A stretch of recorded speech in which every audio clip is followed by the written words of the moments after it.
রাজ্যে অমিত শাহ 3 দিনের সফরে রাজ্যে কেন্দ্রীয় স্বরাষ্ট্রমন্ত্রী। সীমান্ত নিরাপত্তা নিয়ে একাধিক বৈঠক রয়েছে তাঁর। আজ এবং দুদিন গুরুত্বপূর্ণ বৈঠক রয়েছে আজ এবং কাল। জাতীয় নিরাপত্তায় জিরো টলারেন্স। আজ সীমান্ত সুরক্ষা নিয়ে বৈঠক করবেন অমিত শাহ। আজ উত্তরবঙ্গে বৈঠকে কেন্দ্রীয় স্বরাষ্ট্রমন্ত্রী। এই বৈঠক নিয়ে আরো জানবো, সরাসরি চলে যাব সোমরাজ, আমার সহকর্মীর সঙ্গে কথা বলবো। সোমরাজ, সীমান্ত সুরক্ষা নিয়ে বেশ কিছু গুরুত্বপূর্ণ বৈঠক আজ করবেন কেন্দ্রীয় স্বরাষ্ট্রমন্ত্রী। কি কি জানা যাচ্ছে, কাদের সঙ্গে বৈঠক করবেন, কি কি বিষয় হবে আলোচনা? দেখো, মোট 3 দফায় আজ বৈঠক করবেন কেন্দ্রীয় স্বরাষ্ট্রমন্ত্রী অমিত শাহ। উত্তরকন্যায় প্রথমে যে আলোচনার বিষয়বস্তু হতে চলেছে সেটা হচ্ছে সীমান্ত সুরক্ষা। তুমি জানো যে ইতিমধ্যেই বিএসএফকে নয়া সরকার 1000-এরও বেশি জমি দিয়েছে মূলত আউটপোস্ট ও ফেন্সিং লাগানোর জন্য। শুধু তাই নয়, 172 কিলোমিটার জমি সীমান্তবর্তী এলাকায় ইতিমধ্যেই বিএসএফকে হস্তান্তর করা হয়েছে। রাজ্যে নয়া সরকার আসার পরপরই কিন্তু আমরা দেখেছিলাম মুখ্যমন্ত্রী শুভেন্দু অধিকারী 45 দিনের ডেডলাইন দিয়েছিলেন। তার মধ্যেই ভূমি ও ভূমি রাজস্ব দপ্তর বেশিরভাগ জমি বিএসএফকে হস্তান্তর করেছে। এখনো পর্যন্ত যা হস্তান্তর করার প্রক্রিয়া বাকি রয়েছে সেগুলিও দ্রুত তার প্রক্রিয়া চালানো হচ্ছে বলেই ভূমি ও ভূমি রাজস্ব দপ্তর সূত্রে জানা যাচ্ছে। কেন্দ্রীয় স্বরাষ্ট্রমন্ত্রী অমিত শাহ আজ সেই বিষয় নিয়ে পর্যালোচনা করবেন। অবশ্যই উত্তরকন্যার বৈঠকে চিকেন স্নেক অন্যতম আলোচনার বিষয়বস্তু হতে চলেছে। তার কারণ আইটিবিপি, বিএসএফ সহ কেন্দ্রীয় নিরাপত্তাকারী একাধিক সংস্থা তারা চিকেন স্নেকে পরিকাঠামো তৈরির জন্য রাজ্যের থেকে জমি চেয়েছিল। সেই প্রক্রিয়াও ইতিমধ্যেই রাজ্যের তরফে শুরু করা হয়েছে। ফলত আজকের আলোচনার বিষয়বস্তু যে চিকেন স্নেক হতে চলেছে তাতে কোনো সন্দেহ নেই। দ্বিতীয়ত যে বৈঠক হবে সেটি হচ্ছে ভারতীয় ন্যায় সংহিতা আইন কার্যকরী নিয়ে। তুমি জানো যে 2024 সালে কেন্দ্রীয় সরকার ভারতীয় ন্যায় সংহিতা আইন কার্যকরী করার প্রক্রিয়া শুরু করলেও তৎকালীন সময় রাজ্য সরকারের তরফে ভারতীয় ন্যায় সংহিতা আইন সে অর্থে কার্যকর করা হয়নি। রাজ্যে সরকার পালাবদলের পর ভারতীয় ন্যায় সংহিতা আইন কার্যকর করার প্রক্রিয়া শুরু হয়। টানা 1 মাস ধরেও রাজ্য পুলিশের শীর্ষস্তরের আধিকারিকরা তারা এই ভারতীয় ন্যায় সংহিতা আইন কার্যকর করার প্রক্রিয়া করছেন। ইতিমধ্যেই আমরা দেখেছি যে ভারতীয় ন্যায় সংহিতা আইনের যে বিভিন্ন সুফল, অর্থাৎ জিরো এফআইআর থেকে শুরু করে যে একাধিক নয়া আইন তা কার্যকর করা হয়েছে রাজ্য পুলিশ ও কলকাতা পুলিশের তরফে। তৃতীয়ত আজকের যে বৈঠক সেখানে অন্যতম আলোচনার বিষয়বস্তু এটাও হতে চলেছে জন্ম ও মৃত্যু শংসাপত্র আইনে সংশোধন। তুমি দেখেছো ইতিমধ্যেই রাজ্য স্বাস্থ্য দপ্তরের তরফে জন্ম ও মৃত্যু শংসাপত্র আইনে সংশোধন করা হয়েছে। সেখানে একাধিক নয়া নিয়ম কার্যকরী করার কথা বলা হয়েছে।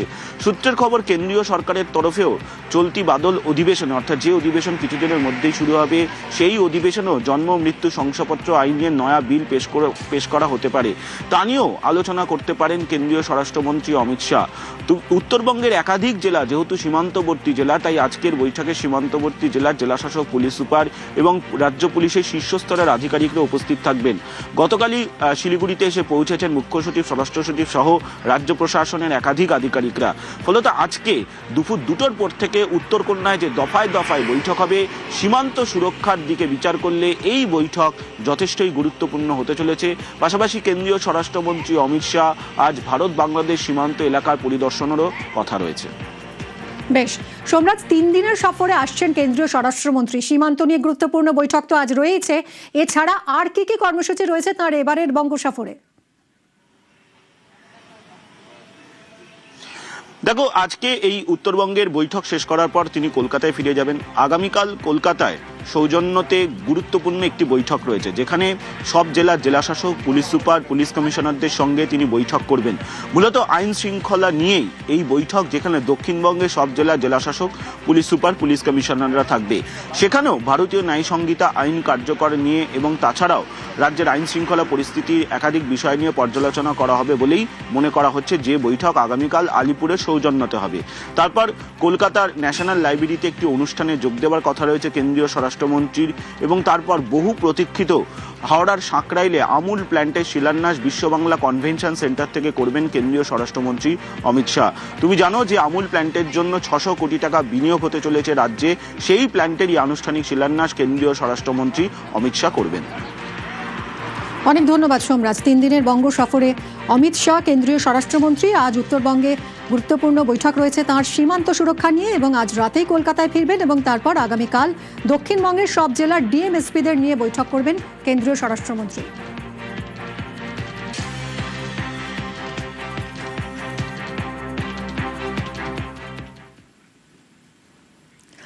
হুঙ্কারি সার, পালালেন সিদ্দিকুল্লাহ। বৃহস্পতিবার উস্কানি দিলেন আর শুক্রবার পলায়ন। প্রশাসন কড়া হতেই সিদ্দিকুল্লাহর যাবতীয় জারিজুরি খতম। রানওয়ে সম্প্রসারণে একটা মসজিদ বাধা হয়ে দাঁড়িয়েছিল, সেই মসজিদ সরানোর পরিকল্পনা করা হয়েছিল এবং মসজিদ সরানোর পরিকল্পনার প্রতিবাদে হুঙ্কার দিয়েছিলেন সিদ্দিকুল্লাহ চৌধুরী। বৃহস্পতিবার 1 কোটি মুসলিম নিয়ে প্রতিবাদের হুঙ্কার দিয়েছিলেন। এয়ারপোর্ট চত্বরে পুলিশের কড়া নিরাপত্তা, এয়ারপোর্ট চত্বরে গিয়েও ফিরে গেলেন সিদ্দিকুল্লাহ চৌধুরী। বৃহস্পতিবার 1 কোটি মুসলিম নিয়ে প্রতিবাদের হুঙ্কার দিয়েছিলেন সিদ্দিকুল্লাহ চৌধুরী। कल जुमा है, इस जुमा के दिन बंगाल के 1 करोड़ मुसलमान माँ बहनों से गुजारिश की कि ये बैज पहनेंगे, ये पहनेंगे, नमाज पढ़ने जाएंगे, अल्लाह से दुआ करेंगे और पुरअमन एहतजाज करके चले आएंगे। বৃহস্পতিবার এই হুঙ্কার দিয়েছিলেন আর শুক্রবার পলায়ন। প্রশাসন কড়া হতেই সিদ্দিকুল্লাহর জারিজুরি খতম। আজ এয়ারপোর্ট মসজিদের জন্য পশ্চিম বাংলার 4 কোটি মুসলমানের জন্য ধর্মনিরপেক্ষ গণতান্ত্রিক দেশপ্রেমিকের জন্য একটা কালা দিবস। আমরা আশা করি, আমরা চাইছি এয়ারপোর্ট অথরিটি মসজিদ খুলে দিক। নেক্সট স্টেপ এক হলো আদালত, আর একটা হলো অফিসিয়ালি চিঠি। আজকে একটা অন্য রকমের চেহারা দেখা গেল, এটাও বলা যেতে পারে পরিবর্তনের চেহারা। কিরকম চেহারা? আজকে সিদ্দিকুল্লাহ চৌধুরী তিনি বলেছিলেন যে এয়ারপোর্টের এই যে ভেতরে যে মসজিদ, সেই মসজিদে নামাজ পড়তে দেওয়া বারণ করা হয়েছে জাতীয় সুরক্ষার কারণে, কিন্তু তিনি বলেছিলেন তিনি বেশ লোকজন নিয়ে এসে সেখানে তিনি নামাজ পড়বেন এবং কালো ব্যাচ পড়বেন, আরও নানান প্রোগ্রাম। আমরা কি দেখলাম সকাল থেকে? আমরা এই এয়ারপোর্টের 7 নম্বর গেটের বাইরে আছি। এখানে বিপুল পুলিশ দেওয়া আছে, central forces, Paschimbanga police, Bidhannagar কমিশনারেটের প্রচুর পুলিশ দেখা গেল এবং তার সাথে সাথে দেখা গেল যে রাস্তাও কোথাও কোনো রকম কোনো আটকানো বা কোনো রকম গাড়িতে গাড়িতে লোক আসা, এই চেহারা কি এই চেহারা এই ছবি কিন্তু ধরা পড়েনি। কেন এই কথাটা বলছি? এই কথাটা এই কারণেই বলছি, কারণ ঠিক 1 বছর আগে সিদ্দিকুল্লাহ চৌধুরী রামলীলা ময়দানে সভা ডেকেছিল, যদিও সেটা সভা ছিল, কিন্তু তার জন্য গোটা কলকাতা শহর আটকে পড়েছিল। কোনো রকম কোনো বাস গাড়ি যাতায়াত করতে পারেনি এবং সেটা একটা অসহনীয় পরিস্থিতি তৈরি হয়েছিল। আর আজকে এই পরিবর্তনের পর যখন সিদ্দিকুল্লাহ চৌধুরী একটা ডাক দিয়েছেন, দেখলেন সিদ্দিকুল্লাহ চৌধুরী তো একেবারে বলা যেতে পারে চলেই গেলেন। তার সঙ্গে যারা আছেন তারা বললেন যে না, উনি এখানে কিছু করবেন না। অর্থাৎ পুলিশ যেভাবে 163 ইম্পোজ করেছে এবং যেভাবে এখানে আজকে সকাল থেকে নজর রেখেছে, রুট মার্চ করেছে, তার থেকে একটা জিনিস খুব স্পষ্ট যে ইচ্ছে থাকলে সব হয়, আর সেই ইচ্ছেটা থাকার খুব প্রয়োজনীয়তা রয়েছে। রাস্তার একেবারেই ফাঁকা, সিদ্দিকুল্লাহ চৌধুরী তিনি চলে গেছেন, নামাজ এখানে পড়া হবে না। সব থেকে বড় কথা এটা যে এটাও একটা পরিবর্তন। ক্যামেরাম্যান অংশুমান রয়ের সাথে কমলিকা সেনগুপ্ত, নিউজ 18 বাংলা। জাতীয় নিরাপত্তা, বিমানবন্দরের নিরাপত্তাই অগ্রাধিকার। গত 12ই জুলাই হুঁশিয়ারি দেন মুখ্যমন্ত্রী শুভেন্দু অধিকারী। জাতীয় নিরাপত্তা, বিমানবন্দরের নিরাপত্তা অগ্রাধিকার পাবে, এইটাই সরকার। অন্য সরকার হলে ধমকাতো, যেমন রেজিনগরের লোকটা ধমকাতো, এখন আর ধমকায় না। এই বিমানবন্দরের লোকেশন খুব গুরুত্বপূর্ণ নিরাপত্তার ক্ষেত্রে। চীন, বাংলাদেশ সব কাছে, এটা আন্তর্জাতিক বিমানবন্দর। এইখানে এইভাবে খুলে রাখা যায় না। আমরা তো ধর্ম পালনে কাউকে বাধা দিইনি। বকরি ঈদও করেছেন, পশু হত্যা আইন মেনে করেছেন, মহরমেও বেরিয়েছিলেন অস্ত্র বাড়িতে রেখে, কোনো অসুবিধা নেই। ভদ্র থাকবেন, আইন মেনে চলবেন, ডিজে থেকে দূরে থাকবেন, নিজের ধর্ম নিজে পালন করবেন, অন্যর কানে গিয়ে ফুফু করার দরকার নেই। সব ঠিক চলবে, সুন্দর চলবে। আর বন্দে মাতরমটা গাইতে হবে, ঠোঁট না নাড়ালে হবে না, আমরা লক্ষ্য রাখছি। গত বছরের এপ্রিলে তৃণমূল জামানাতেও হুঙ্কার দিয়েছিলেন এই সিদ্দিকুল্লাহ চৌধুরী। সেদিন কি বলেছিলেন দেখুন। যদি বলতাম জ্যাম করব তো 50টা জায়গায় 2000 করে বসে যেতাম, যেটা এখন হয়নি, পরে কিন্তু হবে। বলে করব, বলে প্রথমে জেলাকে একটু টাইট করি, তারপরে কলকাতার 50টি জায়গায় 10,000 হলে কত লাগবে? বাস এরা আসবে কলকাতায় বসে চিড়ে গুড় পানি বাতাসা মুড়ি খাবে আর একটু বসবে। গত জানুয়ারিতে বেলডাঙ্গায় বিক্ষোভের নামে যে অশান্তি হয়েছিল, যে তাণ্ডব চলেছিল, সেই নিয়ে কি বলেছিলেন তৎকালীন মুখ্যমন্ত্রী মমতা বন্দ্যোপাধ্যায়, শোনাবো। ফ্রাইডে জুম্মাবার পবিত্র বার, যেমন শিবেরও বার, মা দুর্গারও বার, সন্তোষী মাতারও বার, তেমনি ফ্রাইডে জুম্মার নেওয়া যাবে। এখন যদি দুর্গাপুজো দেখতে এসছে কোটি কোটি লোক, সেখানে আপনি যদি একটা মাইক লাগিয়ে দেন তাহলে সবাই শুনবে। তো ফ্রাইডে জুম্মাবার এমনি সংখ্যালঘুদের কাছে একটা সেন্টিমেন্ট আছে, সেখানে সবাই ফ্রাইডে জুম্মার নামাজ করতে এসছে। এখানে কেউ কেউ যদি তার রাজনৈতিক চরিতার্থ করবার জন্য উস্কে দেয়, সংখ্যালঘুদের ক্ষোভটা স্বাভাবিক। আর পালা বদলের পর গত মে মাসে পার্ক সার্কাসে বিক্ষোভের ধুমধুমার পরিস্থিতি হয়, আক্রান্ত হয় পুলিশও। আর এই ঘটনার পরই কড়া বার্তা মুখ্যমন্ত্রী শুভেন্দু অধিকারীর, পুলিশের গায়ে হাত দিলে বরদাস্ত নয়, পুলিশকে হাত খুলে অ্যাকশনের নির্দেশ দিয়েছিলেন মুখ্যমন্ত্রী। পুলিশের সমস্ত বন্ধুদের বলবো, বিএনএস যা বলেছে, আপনাকে ট্রেনিং পিরিয়ডে যা বলেছে, আপনার সুপিরিয়র যা অর্ডার দেবে অন স্পট আপনি চিন্তামুক্ত হয়ে করবেন।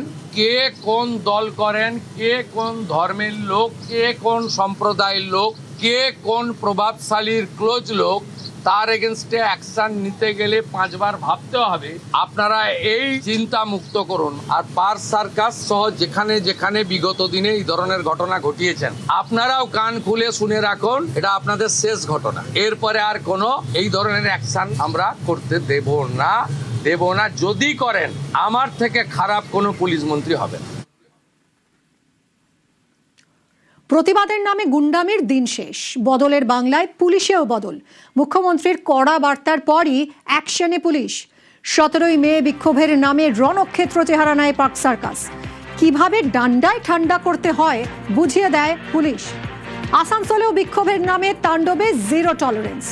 এবার বিমানবন্দর চত্বরে সিদ্দিকুল্লাহকেও দম দেখালো পুলিশ। সিদ্দিকুল্লাহকে 1 ইঞ্চিও জায়গা ছাড়ল না পুলিশ।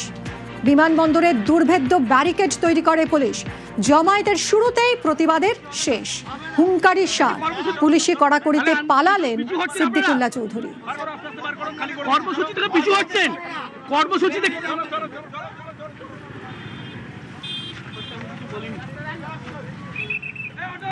প্রতিবাদের নামে গুন্ডামির দিন শেষ, বদলের বাংলায় পুলিশেও বদল এসছে। মুখ্যমন্ত্রীর কড়া বার্তার পরই অ্যাকশনে পুলিশ। 17ই মে বিক্ষোভের নামে রণক্ষেত্র হয় পার্ক সার্কাস। 3টে ছবি পাশাপাশি দেখাচ্ছি আপনাদের, পার্ক সার্কাস, আসানসোল আর বিমানবন্দর চত্বরের সম্প্রতি ছবি। পার্ক সার্কাসে কি হয়েছিল, একেবারে রণক্ষেত্র চেহারা নিয়েছিল 17ই মে পার্ক সার্কাস, কিন্তু সেখানে কিভাবে ডান্ডায় ঠান্ডা করতে হয় তা বুঝিয়ে দিয়েছিল পুলিশ। আসানসোলেও বিক্ষোভের নামে একেবারে তাণ্ডব হয়, সেখানেও জিরো টলারেন্স। আর এবার বিমানবন্দর চত্বরে সিদ্দিকুল্লাহ চৌধুরীকেও দম দেখালো পুলিশ। সিদ্দিকুল্লাহকে 1 ইঞ্চিও জায়গা ছাড়ল না পুলিশ। বিমানবন্দরে একেবারে দুর্ভেদ্য ব্যারিকেড তৈরি করে রাখলো পুলিশ। জমায়েতের শুরুতেই প্রতিবাদের শেষ, হুঙ্কারি সার। পুলিশি কড়াকড়িতে পালালেন সিদ্দিকুল্লাহ চৌধুরী।